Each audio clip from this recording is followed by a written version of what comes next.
we weren't going to buy the popcorn because that's just not how we spend money in the Pervasic family. The whole family got in for $6, and you're still not buying the popcorn. I can't believe my dad didn't throw us in the trunk. Hi, my name is Matthew Perkovich from Matt's Movie Reviews, and you're listening to All Over the Place, where the fun sanity never ends. Hello and welcome back to All Over the Place. I'm your host, Eric Pervosnik, and just very quickly, we paid a separate tribute to my friend and surrogate uncle and patriot extraordinaire, Jack Marino, but I'm going to keep a piece of Jack on this particular show and into the future as well. I'm going to just, Jack Marino, rest in peace. We miss you, my friend. You're part of this show when it began its rebirth coming out of Radio Free Fredonia. You're on the first All Over the Place where we paid tribute to our friend Kendra McGowan, and you and he are together again. I wish under the most too soon, but Jack, salut, my Irish / Italian friend. So Jack, miss you. Jim and Marty, hello, my friends. Hey. Hi. I'm going to throw one up for Jack and Kender as well. Here. Marty, you didn't know him, but you would love both of those guys. Absolutely. And before we get going, I also want to throw some love out to the fine folks over at Chipster, Chip Ruggieri over at Chipster PR, and also Danny Zalesko and Kaz over at Danny Zalesko Presents, hooking me up with the Steve Hackett. I saw him recently here in Phoenix. Finally got to see Steve Hackett and surpassed any expectations. Marty, you would have dug this. I mean, he was sitting there finger tapping. It was so cool to be witness to why he and Eddie Van Halen had such a mutual respect for each other. And Steve Hackett, badass guitar player, and to see him live, his band was cooking. Great stuff. So thank you, Chip. Thank you, Danny and Kaz over at DZP Live. Don't forget to check out for all your concert needs, primarily in the Southwest, but across the country, dzplive.com/events. Also, want to make sure we are showing some love to our friends over at Vinyl Record Dude, and make sure you see them when you're in Scottsdale, Arizona, new location down at Scottsdale and Shea. Be sure to look out for their big show.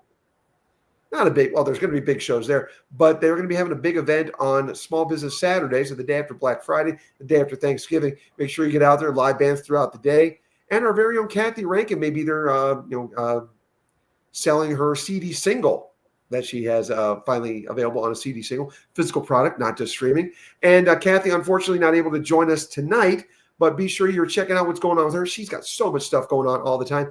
Make sure you check out Kathy Rankin over at Instagram.com/RushFanatic. Miss you, Kathy, but always here in spirit. Indeed. My God, Elijah Craig is good. So, without further ado, though, we got a Threefer going on, and let's fix the banner first off because I did not fix it in between shows. But folks, don't pay attention until now to what's going on the ticker. Tonight we've got another Threefer coming back, and it is about comfort movies. It's that time of year, winter is fast approaching. You just want it. It's the time to sit down with the family, or just sit down and watch a movie that reminds you of family, friends, whatever it is, just something that brings comfort to you. And whatever it may be, we're going to get it going. And Marty, I'm going to start with you. What is your early, however you want to, your number 3, your bronze, whatever it is, your comfort movie? All right. So I sort of deviated from sort of the holiday thing and just did an overall sort of movies that I always will stop down and watch. They do a certain thing, give you a certain feeling. My number 3. Just a quick note there, folks. I just said because the holidays are approaching, but yeah, like Marty said, it doesn't have to be a holiday themed movie. Just movies that bring comfort to you. Yeah, Absolutely. Okay, so I was kind of late to this one, but it matter what's going on. If I see that it's even clips on YouTube, I gravitate towards it. It's kind of a live action animated movie, and that's The Princess Bride. And when I say late, I mean late, like, maybe only like 15 years ago ish that I was introduced to this. And I was aware of it, but I didn't realize how much I really loved it. Kind of like The Big Lebowski. Shit, that should have been on my list. Well, it is now. We'll just call that one of your early honorable mentions. We'll call it an honorable mention. Yeah. All right. So anyway, it just I came to that one late as well. But man, anytime it's on, and it just it's not complicated. It's not like some epic. It's just a cool movie. It has a lot of kind of funny lessons in it, but it really, honestly, it just takes you on a little journey. And it's supposedly it's supposed to be from a book. Grandpa's reading him a book, so it kind of does that, a little adventure movie. And the cast, I mean, everybody was great. Everybody was great. This was when Robin was at her hottest. Andre was still with us. That was pretty cool. I mean, it was just lots of good stuff there. Really, really, that movie it's just very cool and very easy to watch. So, and Peter Falk as the grandpa giving us the narration. There was lots. There was a pretty big list of actors on there, very notable actors in that movie. Whether it was through cameos or whatever, there was quite a bit. Mostly dead. It's got so many cool little things. But anyway, that's my number 3. I just love that movie, and I can't believe I came to it so late. And like, what is this magic? So really love it. That movie's been iconic since I was a kid for me. Like we grew up watching it, and I think that framing device with the grandpa reading the book to his grandson really is what makes it. I mean, it's a great movie anyway, but that I think is what makes it a classic, because you just get that feeling of like you're that kid, and your smart ass grandpa is reading this book to you, and the whole way through, and it fits the tone of and I've read the book. I mean, the book is very it has a lot of meta humor, a lot of in jokes, doesn't take itself too seriously, just like the movie. So it fits right in with the tone of this guy reading this book to you, and he's kind of digging his elbow into your hip at the same time, and the whole thing, you don't take it too seriously, but it's just it's so beautifully done. I mean, you've got this gorgeous cinematography that creates this fantasy world with the matte paintings and everything, which is an 80s staple, obviously. The actors are, as funny as it is, the actors know when to take it seriously and when to make it funny.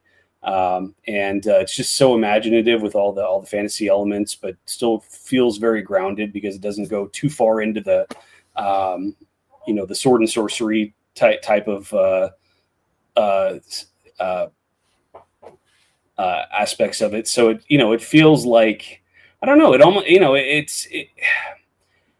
it's probably the most grounded of the 80s fantasy movies, in that it kind of feels like it's almost taking place in the real world. And then you've got, killer eels and, magic pills that bring you back to life, little things like that sprinkled here and there. Cool size. But you've got a giant, but the giant's an actual giant that lived in the real world. So, it's not that fantastical, it works so beautifully. I love that movie. And you mentioned the grandpa thing, it starts out that way, and it's grandpa, and you're going, oh, this is cool. He's reading to his grandson. All right, cool. And then the movie starts rolling, and you're swept up in it, and you forgot all about it, and then smash cut to grandpa doing something, and it really was like grandpa stopped reading, and you were like, oh, that's right. Grandpa's reading. Or Fred Savage is like, they're not kissing, are they? Oh, come on. It's just like, just pulls you back into it's great. The tone of that is just pitch perfect. I love that movie. Yeah, I'm kind of embarrassed that I did not like it the first time I saw it. Okay. I guess I didn't either, because I didn't gravitate towards it. I didn't.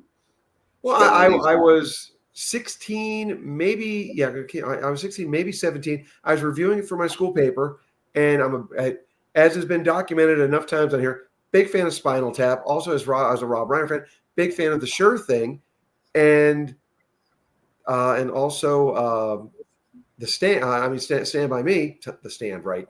Stand by Me. And this came after that, and I was expecting that, and I was able to see it in like a screening, like a freebie pass. So I saw it during the daytime, I think maybe opening day, and there was hardly anybody there. Over the weekend, I should have seen it with the crowd. I would have gotten a lot more of the humor. I would have enjoyed it more. It was just when you're going in with certain expectations, but after that though, it fell in love with it and got it. I mean, it's Rob Reiner, and Rob Reiner, as far as I'm concerned, did nothing wrong from Spinal Tap through. I'm one of the few people who likes North, and even American President and Ghost of Mississippi. Rob Reiner was cooking in the 80s, absolute perfection, and I now consider, Princess Bride one of those perfections. Yeah, love it. Better late than gone forever. My humblest apologies to all the Princess Bride fans. Oh, some movies you get them from the beginning, and some of them the first time you see them, you go, I don't really get what the big deal was, and then more and more viewings, they grow on you, and they just kind of sink in. There's quite a few movies like that. Pulp Fiction had a sprinkling of that for me. I was like, not all the way connected with it, but then didn't take long before I was. Yeah. All right. Well, before we move on to Jim and his first pick, or his number 3, however you wanted to find it, your favorite quote from the movie? Go, Marty. Oh, it's a no-brainer. Inconceivable. All right, Jim, to you. I'm not a witch. I'm your wife. I'm keeping in the same family, and have fun storming the castle. Oh, I love that quote. That was a good one. All right, you win. I think that was the best. There is no wrong answer, by the way. No wrong answer. And Jim, we go up to you for your pick now. Okay, my number 3 is it's another movie I've loved. Well, not since I was a kid, since I was probably a preteen, and maybe I was a little young to really appreciate the themes in this movie, but just something I really liked about it. The movie's called City Slickers. Oh, yes. Keeping with the apparent Billy Crystal theme that we're going with tonight. It's funny because when I remember seeing the trailer for it. The trailer had one of the most misleading trailers ever, because the trailer for it made it look like just a goofy comedy all the way through, just pratfalls and dumb jokes, and it looked terrible from the trailer. But we rented it when I don't think I was 12 or something, but it was just such a really good movie about these New York guys that are getting into midlife crisis mode, and they go off to Colorado to drive steer and on horses, and it's just they're completely out of their element and miserable, but they kind of rediscover that joy de vivre, and it's just such a fun, heartwarming movie. I think Billy Crystal, I'll say I'm biased. He's my favorite comedian of all time. I love him. I think he's fantastic. And he. Here we go. He put. Here we go. What did I do? Keep going. He put a lot of his heart and soul into that movie. A lot of it's very kind of semi-autobiographical. The story he tells about his best day when his dad took him to see the Yankees. That's a true story from his childhood. He just put a lot of himself in there, and it's a really affecting story about these 3 guys that are kind of facing down the second half of their life, and they're all having their own hardships, but they're all trying to kind of do the right thing by the people they love, by their own moral code, all these things, and they're kind of wrestling with, and they just kind of rediscover that joy for life in the last place they expect. But it's just I think it's just hilarious. God, the interplay between Billy Crystal and what's his name, plays the trail boss. Jack Palance. Jack Palance, yeah. The grumpy old cowboy versus this New Yorker who cannot shut up and stop sticking his foot in his mouth.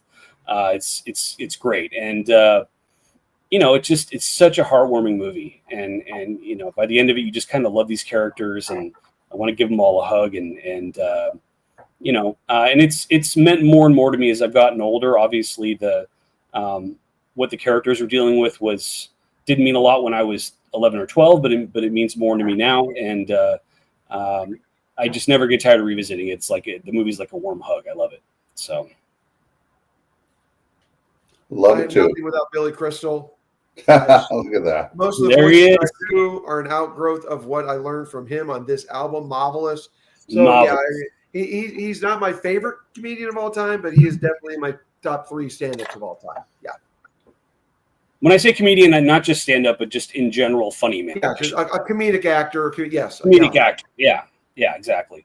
But Clint Eastwood.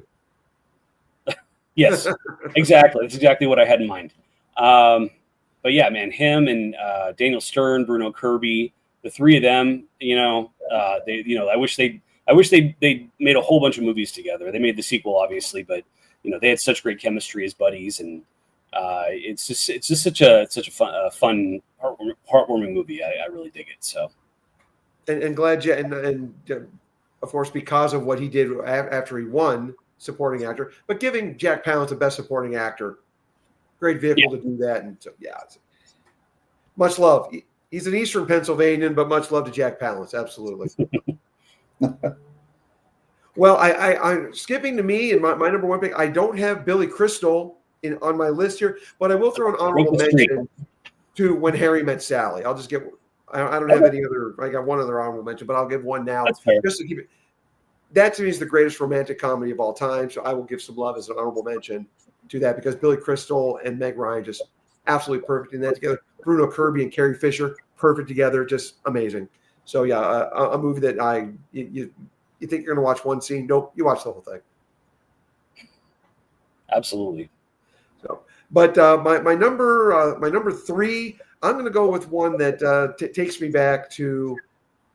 This may have been the first movie I saw at a drive-in. It was early on. I mean, it's the youthful memories may overlap from here and there. But a movie that we saw driving back from my grandparents' house. We had some extra time, and I think we timed it up to see Swiss Family Robinson at the drive-in as a family. It was just me. Mark hadn't been born. My youngest brother hadn't been born yet, but it was the 4 of us. And Swiss Family Robinson, of course, a book that by Robert Louis Stevenson that I wound up reading later as an inspiration from seeing this movie. But just a great adaptation, just stranded out in nowhere and a family coming together. It was just a great theme, and sitting there watching it with your family at a drive-in. And I cannot stress enough how much I love drive-ins and what an integral part it played as me as a movie lover growing up. It was just the family gets together, mom and dad, we weren't going to buy the popcorn because that's just not how we spend money in the Provazic family. The whole family got in for $6, and you're still not buying the popcorn. I can't believe my dad didn't throw us in the trunk, but like he did when he was growing up. But yeah, I've done that. Popcorn together, we had the little cans of water, lemonade, whatever it was. But we just sit back. Drive-ins were so much fun. And Swiss Family Robinson, always a warm place in my heart, and that just takes me back in the right ways. Very cool. And drive-ins are there's some sort of magic there because the audio's terrible. At the time, it was, yeah. The video's terrible. Sitting in your window. Yeah, little metal squawky box, and the video's not very good. But that wasn't even the point. That was not even the point. That was just cool and fun, and I'm glad I'm old enough to have experienced that. Yeah. Me too. We grew up around a drive-in, and man, it was so much fun going to see movies there as a kid. I think my favorite drive-through memory was a double bill of Red Heat and Iron Eagle, which is wow. See, this is where the 4 generation hours of 80s awesomeness right there. Yeah. Marty, what one of your favorite drive-in movie experiences? Oh, there can only be one.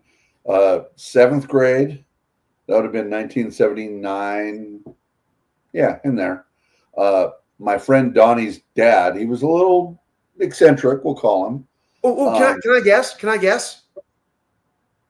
You'll Warriors? ever The guess it. Warriors? No. Miss Nude America. He took 5 of us in his convertible VW Bug to go see. There was apparently no rule. You could just take kids into it. If there was one adult, that was it. It's a drive-in. And the best part was every time there was a guy on screen, naked guy, he would fake puke out his window. And there's hundreds of cars around us. We laughed and laughed. It was the greatest thing. We saw boobies, and it was. And I'm going to make cool. sure that my mother and father see this because, as has been documented on the show before, Dad took me and my brothers, because Mark was around by this point, and another will not be named because he doesn't like being implicated in this. Another kid in the neighborhood, he said, "Hey, do you think wants to sleep over tonight?" And saw Stripes. And Mom wasn't too happy with that. So that tops Dad taking us as corrupting the neighborhood with Stripes. So kudos to your dad's friend. Oh yeah, Donnie's dad. You and your friends all said, "I wish I was a loofah that night." Yes. All right, well, Marty, now we go back to you for your second pick. All right, my second pick. It's one of those movies that takes me back to when I was about that age, actually, more or less, about the 7th, the junior high age, maybe just a little before and through junior high, where you had the freedom. For me, it was BMX bikes, and we could just go anywhere we wanted, and we did. Shenanigans. This movie was set in the 50s, but it was just the same thing. We would go on adventures. We would go do shit, whatever it was. Wouldn't make a lot of sense. We didn't care. We just went. Stand By Me. Great choice. Anytime I get a chance, I love to watch that movie. I know it was in Oregon, and it's completely different than my upbringing. I was a suburb kid, but man, it just I had friends like that. I had a little squad of friends like that we would go around just doing stuff, and that's the kind of thing. Like there's a dead body. We can ride our bikes there in 4 hours. Let's do it. Like that's the kind of shit we did. And Donnie was one of them. From Donnie's dad taking us to the booby movie. Donnie was one of those squads, one of my best bros, and we would just do cool shit. Rocky Horror Picture Show on our bikes, whatever, just stuff. Anyway, I love it. It takes me back to just being a kid, being just starting going through the serious puberty stuff. But you're still into the cool kid stuff, the boy stuff, and but you're old enough to actually go out and have a fucking adventure. So I love that movie, even though it's set in the 50s. It really, really just gives me a real nostalgic feeling. I love it. Yeah, and then the movie was actually brilliant too. But it was, yeah, and it's set in the 50s, but I think there's something in there that anybody who grew up in the pre-internet time can appreciate. Yeah. When being outdoors was just more common. And I know I'm not going to go all okay boomer and be like, you kids and your screens, and like kids still go outside, kids still do stuff, but it's not the same. It was a different time when people would just go out and do stuff. And I grew up in a small town in the California hills. We would go out on our bikes and explore, and we'd find an old bus that had been abandoned, or whatever. And sometimes we got in trouble, but I mean, it was it just felt like we were adventuring and seeing and kind of exploring the world and figuring out who we were. And that was something that definitely doesn't happen that way nowadays. And yeah, I think whatever generation, I think any generation before in the pre-internet time has something that they can relate to there, even if we didn't go off on some weekend long adventure like that. We still went out and explored the world in a different way. Yeah. Fun. And yeah, great movie. Yeah, great movie, great actors. Kiefer Sutherland, man, he was awesome as the. Oh man, what a great villain! Oh, yeah, he was a dick. Yeah, yeah, it was. And all the kid actors were great. Hood. Yeah, back when Will Wheaton was an actor, not a guy who just rants on Twitter. And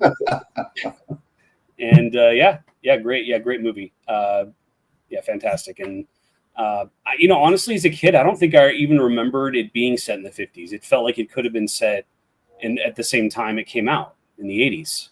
There really wasn't a whole lot difference there.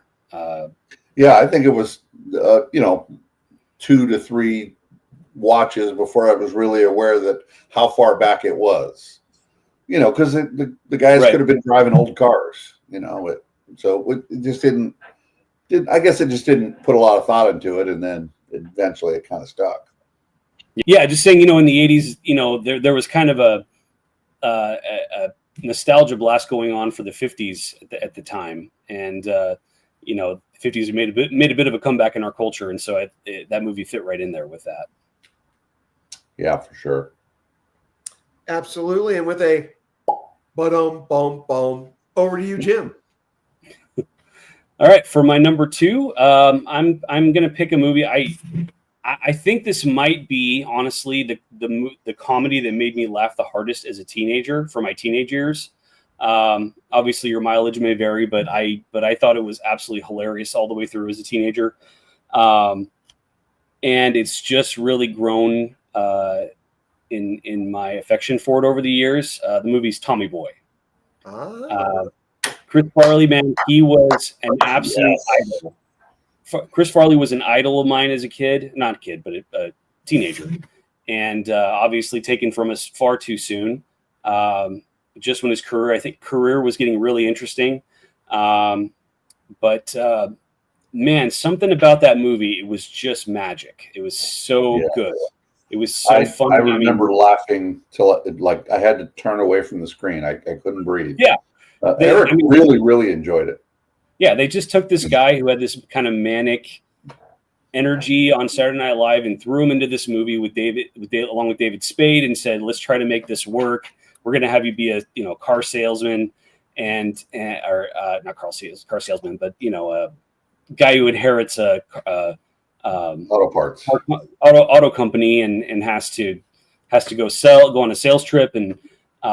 It shouldn't have worked, but it was so funny all the way through. Yeah. It was hilarious. And Chris Farley was so good. It's Fatty Fall Down, right? That's the joke.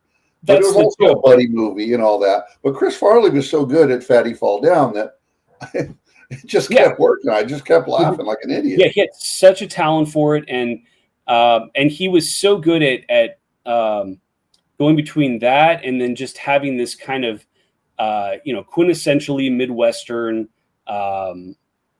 kindness and eager to please, and just really trying to be nice to everybody, make everybody happy, and that they made him so likable, and he meets Rob Lowe is the brother-in-law, and he just brothers don't shake hands, brothers gotta hug, just grabs him and picks him up. It's so it's so good. I mean, you just so love this guy, Well, I got a favorite line from that movie too. They got a hard candy shell. Surprised you didn't know that. Your brain has the shell on it. But it's really going to up the resale value. Yeah, just quotable movie all the way through. Yeah. And I mean, there were a lot of comedies coming out in the 90s. Some of them were good, some of them weren't. I don't know if any of them had as much heart as this one. I mean, there's so much heart behind that. Tommy trying to do right by his dad, and just trying to step up after a lifetime of just being a lazy idiot, and be the hero for his town and everything. Even David Spade, who spends the entire movie being David Spade and just making fun of him, at the end he says, you got a friend out of this from me, and it kind of hits you right here. Like the movie isn't afraid to just be gushy and pull at your heartstrings, and it works. But I mean, it's just so funny all the way through. I mean, Happy Gilmore maybe a close second for the funniest movie of that era, but But man, Tommy Boy just laugh out loud funny, and I never get tired of it. It's hard to do slapstick and feel good. To bring those two together as good as they did, it's Absolutely. It was excellent. Excellent. There's a lot of movies that have tried and failed, and like getting that tone right is really hard to do, but they pulled it off. I mean, and you can see from some of Farley's follow-up movies, he was trying to kind of recapture that with other movies, and some of them were okay, but they just didn't have that magic the first one had. Yeah, and, that one I think is just brilliant. Well, I took a lot of shit the last time I shit on this movie on a previous show. So at both of your requests, I went back and rewatched it. Okay. And I want to go to what you said. Brian Dennehy and Chris Farley, the father-son, that made it work for me a lot. And I'm still not as big a fan as either of you guys, but I can say that, I'm glad I gave it a second chance. And so I thank you guys for that. It's Black Sheep. Black Sheep is the ones like, oh, now that's where the fat guy falling down really got tiresome. Tommy Boy was so good that I actually laughed a couple of times in that terrible movie. I would think I was laughing at the previous movie because he was doing the same shit, just not as good. But what? Black Sheep did have Gary Busey, and he almost saved it. Gary Busey was awesome in that. And I'm pretty sure he didn't even have a copy of the script. He was just being Gary Busey, but including the part with the RPG. But it worked. You get to a point, and you can just be Gary Busey, no one's going to say shit. So yeah, exactly. But good call. See, I'm saying good call this time. So I've grown as a Chris Farley. Personal growth. I appreciate that since the last show. So I was kind of hoping you're going to shit on it. Nope. Sorry, I hate to disappoint you, Marty. I came around it. I did a 180. Drama. We need the drama. Come on. So sorry. You had the drama on the last show. But anyway, my number two, I was torn on this one, which way to go between Animal House or this one. But I think this one because it's more universal. Everyone in my family kind of likes this. And there's a theme to a lot of what I'm talking about tonight. With, again, movies meant so much to me because we saw them as a family. And that's where my love of it came from. And just but Blues Brothers will get the slight nod over Animal House. Great music does it. And it's just, is it a comedy? Is it a road movie? Is it action? It's everything and then some. And it's just phenomenal one-liners and it's great cast. Belushi and Aykroyd, I think, at their finest together. And it's just a movie that my dad and I can just sit down and, he's getting to the stage where he's like, you want to watch that again? You want? And I'm like, but that's one I can always get dad to sit down and watch. He's like, okay. And mom once Aretha comes on screen, boom, mom's in there too, singing along with it. So yeah, Blues Brothers will be my second pick for comfort movie. Oh, I love how fucking wholesome your life was. I'm so jealous. I'm so jealous. Well, I'm going to quote my brother Michael. We had the all-American upbringing. We had the all-American, and you did.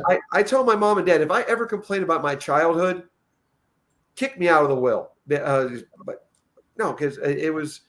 I'm blessed. I won't deny it. I'm blessed that I was able to have these experiences and just phenomenal memories as a kid. And again, my mom and dad both loved movies and they both loved music. And this is Blues Brothers is a great melding of the two.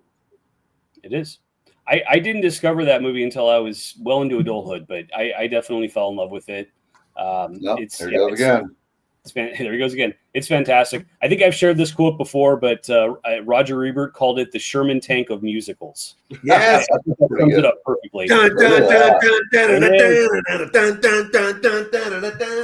Yeah, and it's just, it's just John Landis doing his thing. Just his comedies are amazing because, half the time stuff's blowing up and people are flying in every direction. It's like his comedies are like a war movie. It's crazy, but enough about the Carrie Fisher scenes. Yeah, exactly. All right. This is a movie I don't have a favorite quote in this one just because I could go on forever with it. But just a quick nod to a friend of the show and my brother, AJ Laird. Orange whip, 3 orange whips. Marty, to you for your number one pick. All right. Well, Do I get to do honorable mentions? All right, or any always with the honorable mentions. Yes. Go for it. All right. Well, so I have a few. There's one that's a little extra honorable, but that's all right.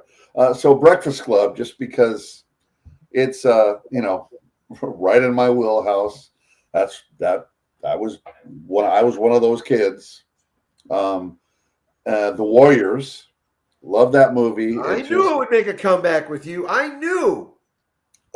It's like it's not really a comfort movie, but it really is because it just takes me back to a time when things were simpler. That's what we need for comfort. Yeah. Really loved it. Yeah. So there's a movie that it gave me a lot of comfort in a really, really bad time of my life.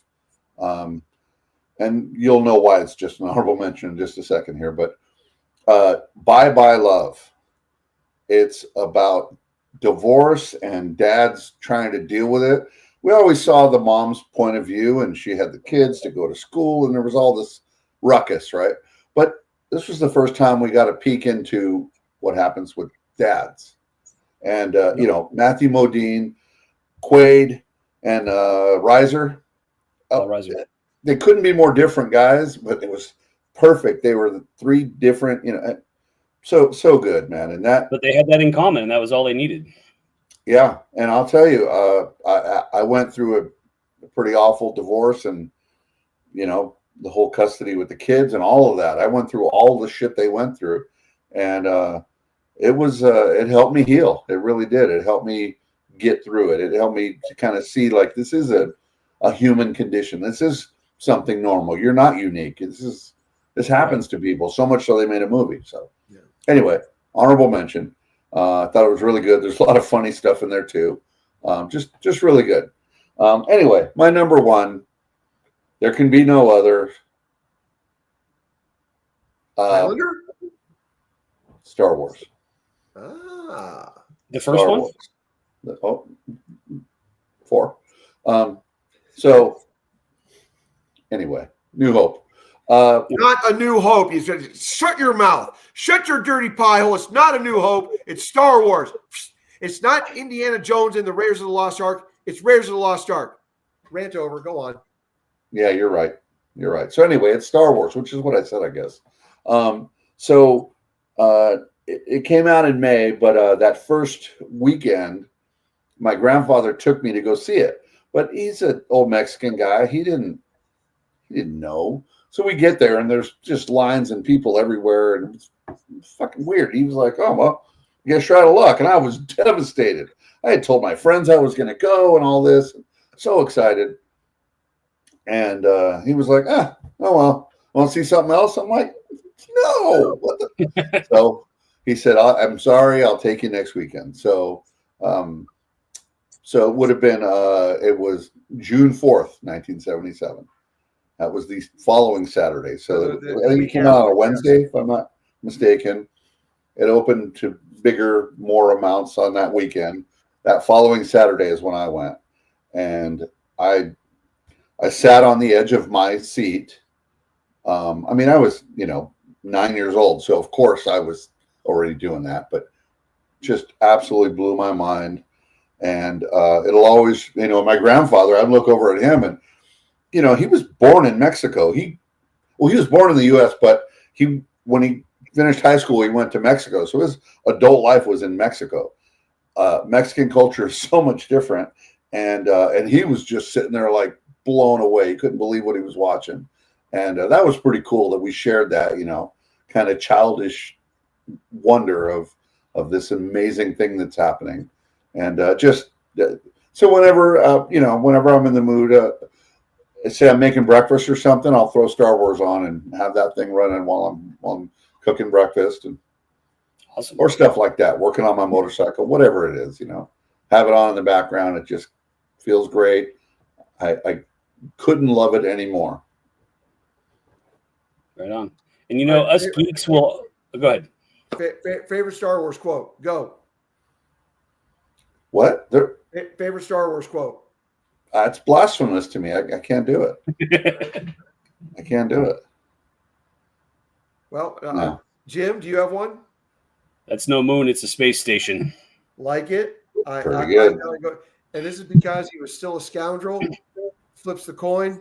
Han Solo, sorry for the mess.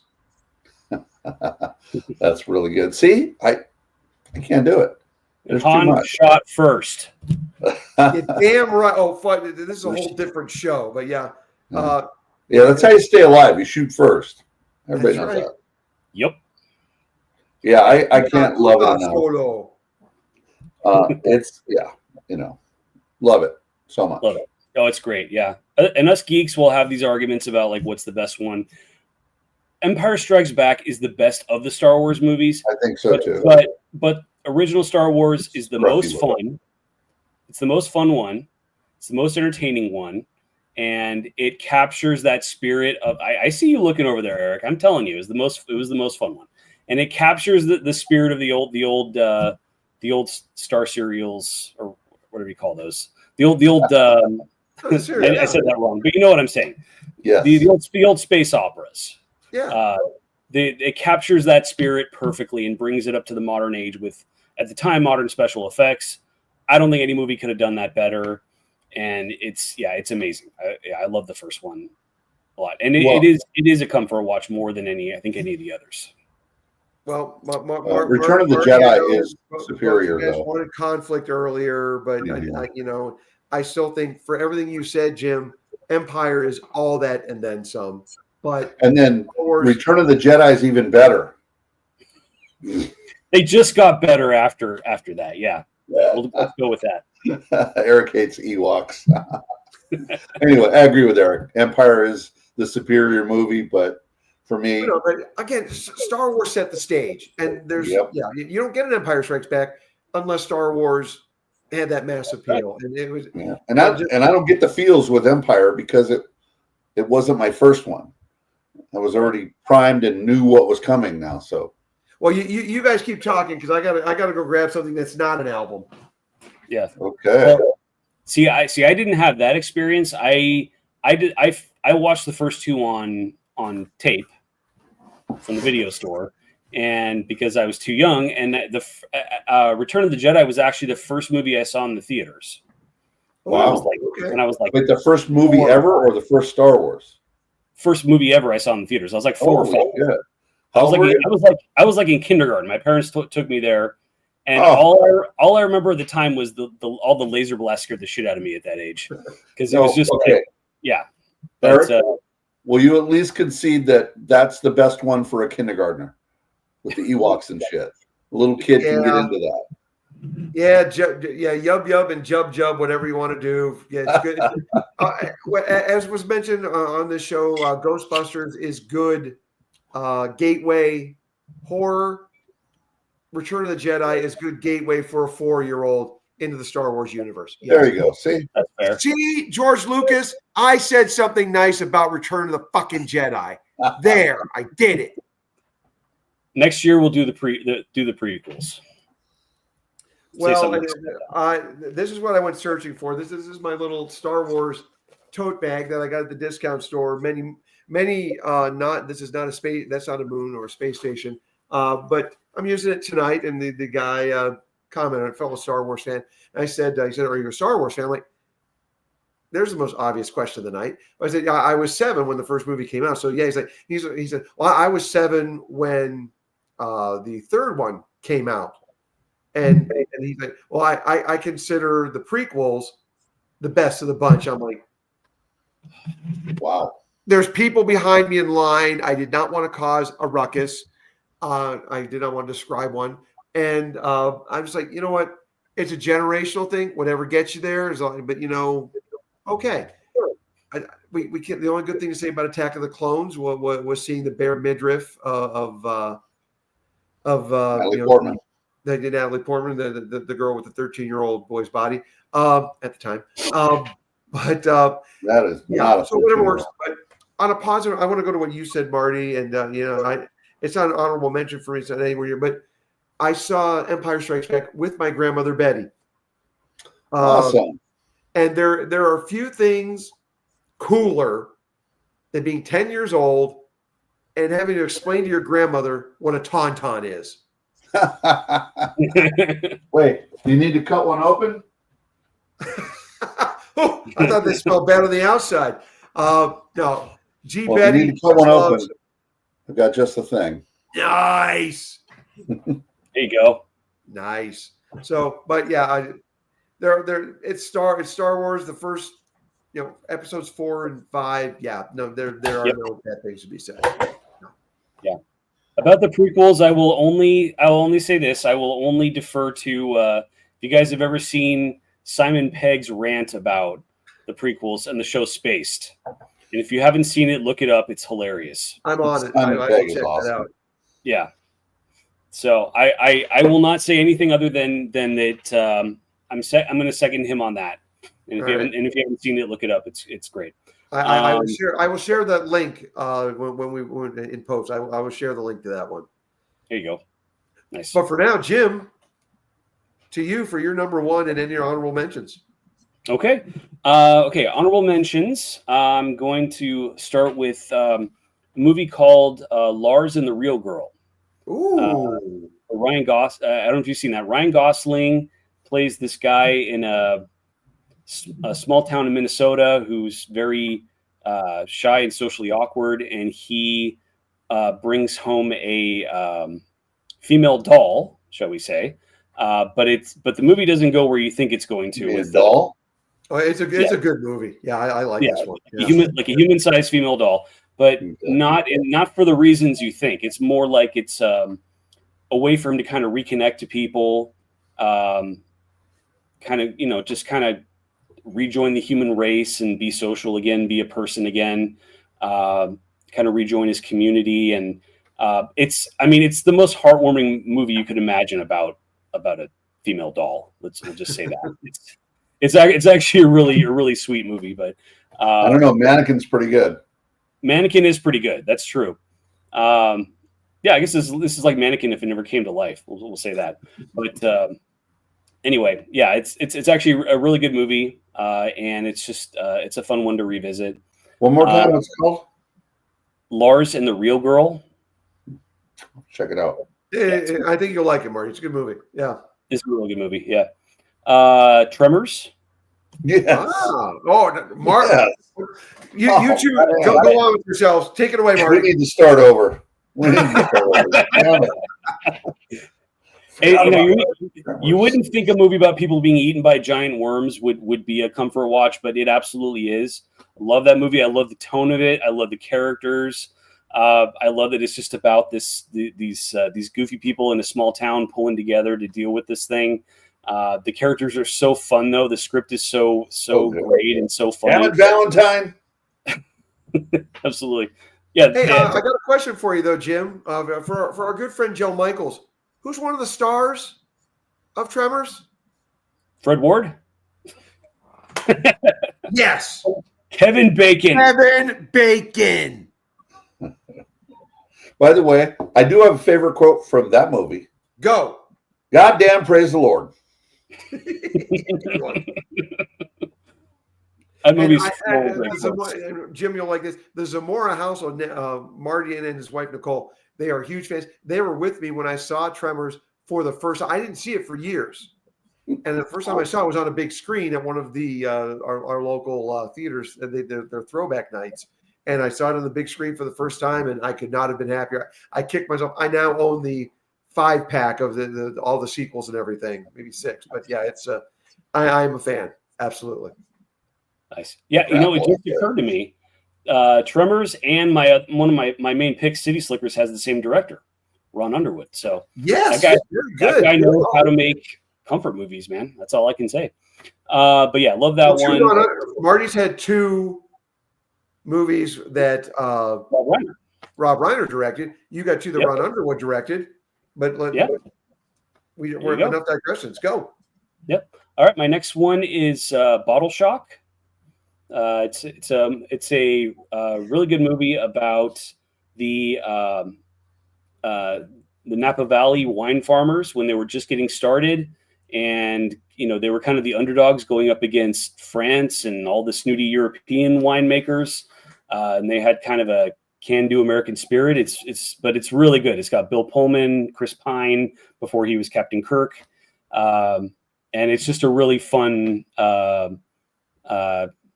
down to earth movie, let's say about I don't know. It's hard to go into too much what it's about, but it's just a really fun movie. So also going, this is kind of an out of pocket one, but I'm going to say Oscar with Sylvester Stallone. One of the many. Marissa Tomei. What's that? More importantly, Marissa Tomei. And Marissa Tomei, indeed. And Ornella Moody from Flash Gordon as his wife. That's a deep cut, I know, but I noticed. And Tim Curry, of course, and so many others. The amazing cast. And I believe that was John Landis, another John Landis one. Yes, did that. And they just kind of took a 1930s style stage farce and put it on the screen with Sly Stallone. And again, shouldn't have worked, but it absolutely did. It's hilarious, and it's one of my favorite Stallone roles. And because he's clearly having so much fun with it, playing this goofy gangster character. But yeah, I love that one. We watch it all the time in our house. We love it, so it's fantastic. And finally, for my last honorable mention, High Fidelity. One of my favorite rom-coms, although it's kind of, can you call it a rom-com? It's kind of bitter and cranky about romance, but it comes around to the end. It works its way through. A real look at romance, how it can actually go. Sometimes it's not just a straight upward. Sometimes it's a little rocky. A little bit, yeah. It's a very realistic rom-com. That should have been on my list too. It's a great one. I love that one. And I think when it came out, I was working at a video store and having some similar experiences to what John Cusack was going through in the music store.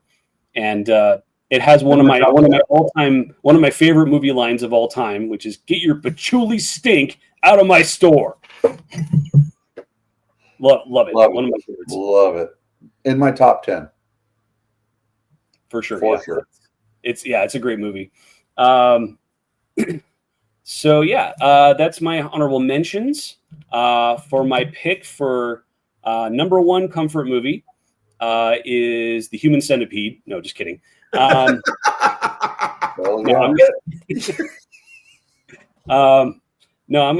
This is a movie made by the late great Robert Redford, who recently passed away, R.I.P. It's called A River Runs Through It. It's early 90s, directed by him. It's about these two brothers growing up in a small town in Montana. I guess it wasn't a small town, although everything was a small town back then. They're growing up in Montana in the early part of the 20th century. And their father was a reverend. He got them into fishing and other things. And one of the brothers, played by Brad Pitt, is kind of the very young Brad Pitt before he was famous. Very young. It's kind of the wild child and always getting in trouble. And the other brother, who's the good brother, is always kind of bailing him out and trying to keep him on track and keep the family together. It's just a beautiful movie. It's got some of the most gorgeous cinematography I've ever seen. It just makes you want to go to Montana and find a fishing rod as soon as you can, because it makes you want to be out there. And I love the scenes on the river with them fishing. I grew up. We spent almost every summer going up to the Rogue River in Oregon. So I really have a kind of a special feeling about movies about rivers and things like that. Just really hits me in a certain place. And that movie just it's just I don't know how else to say it, but it's just an arrow right to my soul every time I watch it. I love it. It's a really beautiful movie. It's kind of about our spiritual connection to nature and to just kind of touching things that are bigger than us. And it's about how something as simple as fly fishing can really connect you to something bigger. And it's just beautifully done. It's a movie I really love and hits me in different places, the different times in my life I watch it, but I never get tired of it. And it's just a beautiful movie. So. Yeah, I love it. That's one movie I never saw. So I need to put that on my list just because for everything you just mentioned. I think it's something I finally should see. Yeah, I would highly recommend it. Robert Redford, obviously everyone remembers him as an actor, but he had a heck of a run as a director around that time. Just between that movie and Quiz Show, I think are two of the best movies of the 90s. He kind of quietly directed them. He didn't make a big stink about the fact that he was making them. He wasn't, trying to wave his hands and say, I'm a filmmaker now. He was just, he liked these stories and wanted to direct them. So he did, and made two really, really good movies. They both kind of stuck with me, but that one especially. Yeah, there we go. So, Well, I've put movies on my list before because of the show. So that is one, and I'm marking it down. So yep. Yeah, appreciate that. Yeah. Oh, and I also have to mention Tom Skerritt as the father. He's really good in that. Yeah. And I remember like Anthony Hopkins as well, right? no, Anthony Hopkins isn't in that one. Oh, you're thinking of Legends of the Fall, probably. Legends of the Fall. I'm sorry, that's what I'm thinking of. I was just going to ask you about that. Tristan, yes. Was that one before or after? That was before River Runs Through, right? No, that was after. Was it? River Runs Through was 92, I think, and Legends of the Fall was 94, 95, somewhere around there. It was after he got famous with the vampire movie, Interview with the Vampire. Oh, okay. Yeah. Well, I'm going to keep it a 92 theme for one of my honorable mentions, and my number 4 soundtrack of all time. This came out right as I was getting out of college. Singles. I know you like Jim, the Northwestern guy right now. So yes, Singles. I love it, and Touch Me On. That's just a movie I can go back to, and some of the dialogue's clunky as a romantic comedy, that element of it, but it set the stage for. Well, actually, it was Friends was an outgrowth from that show. The show Friends originated with Cameron Crowe pitching this movie to Warner Brothers. So, but yeah, just my trivia, bastard. But I know I should have trivia with Eric or trivia with Jim up on that one. But just great soundtrack. I could go on and on with that one forever. And I won't mention the guy who did the score. Gotcha, Martin. But we'll be talking enough about that band and that guy soon enough. But love that movie for just again 92 into college, get into my adult year post college. And a second honorable mention, a movie that's been brought up a couple of times on this show, but Strange Brew. That was one of the first. Yeah. Strangely enough, it's a comfort movie, although it's a movie that I saw by myself. I couldn't get any of my friends to go see it. They didn't. Well, it looks stupid. I'm like, we're 13, so 14. Who cares? Of course, it's stupid. It's Bob and Doug McKenzie.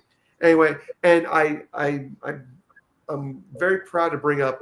I was substitute teaching an AP English class last week at the high school, and of course, it's AP English. But they're doing Hamlet is on their schedule right now. They're doing Act 3, Scene 3, and I made sure I brought up Rosencrantz and Guildenstern Are Dead, and I also recommended Strange Brew. And hopefully I got through a couple of the kids on that one because it is a very brilliant comedic adaptation of Hamlet. Elsinore Castle, eh? Oh, geez.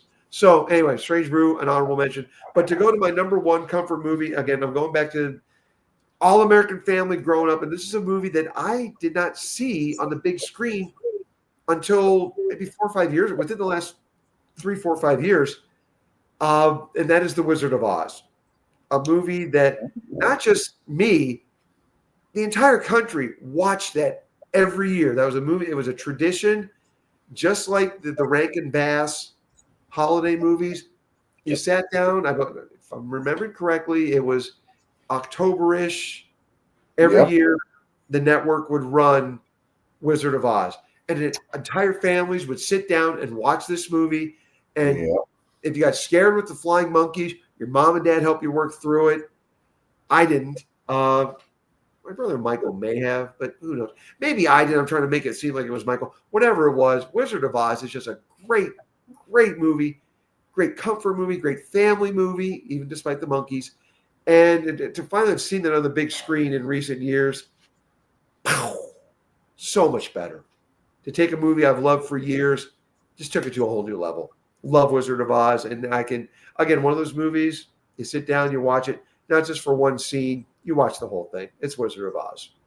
Yes, I agree, and I had the same experience of watching it with the family. Yeah, mom and stepdad anyway. Yeah. But can you imagine what year was that? Did that movie come out? I mean, 39.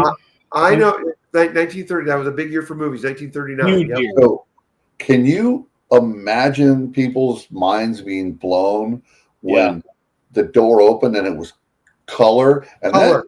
they were not fucking around. That was color. That was like fucking Brilliant off color. the tent. Like it was very, very striking. And I bet you the people were just probably blown away. I mean, just so ahead of its time. And I know there were other movies that were color, but like it was so well done that I mean nothing else matters. Yeah. That's the movie that introduced the world to color. For I all know it intents and wasn't. purposes, But, yeah. I mean, done so well, and yeah, great call, Eric. That's a fantastic movie. Thank you. That's a great choice. Yeah, I mean, I grew up watching that on tape, but I hadn't seen it in a very long time. We rewatched it, with our kid when he was, a little bit younger, and I hadn't seen it in decades, and I had forgotten how much fun that movie is. Yeah. It's so much fun. Like you go back and see a lot of older movies that are famous, and it feels like homework. You're like, oh, I feel like I have to see this just because it's famous and everybody talks about it. But I don't know. I don't know how much fun it's going to be, but man, this movie is just so much fun all the way through. It's funny and it's clever, and you just love all the characters, and absolutely, it's just a delightful movie all the way through. It really is. Even seeing it, 80 years after it was made, it's just so much fun to watch. 80 years later, that's so weird. Yeah, it's crazy, but it still works. I think it still works. And for someone like me who doesn't really care for musicals, it's technically a musical. Yeah. That's true. Or could be viewed as a musical. It's just like, who does? I mean, how many people don't say we're off to see the wizard or follow the yellow brick road, follow the yellow? Right. It's because few movies seep into a culture the way that one has in 80 plus years. Yeah. Americana, right there, big one. Absolutely. Yep. No, great choice. That was not on my radar at all for this, but that's a great choice. Well, thank you. We like to have our moments here on All Over the Place, folks, and and thanks as always for joining us. Don't forget to check out Danny Zalesko presents dzplive.com/events, Vinyl Record Dude whenever you're in Scottsdale, or vinylrecorddude.com wherever you are in the world. Place your orders. Holidays are coming up, folks. Order through Vinyl Record Dude. You heard it here. Marty, Jim, as always, thanks. Great threefer. And we will be back real soon, folks, here on All Over the Place. As always, thanks for liking, sharing, subscribing, and commenting. Take care, everybody. See ya. Bye.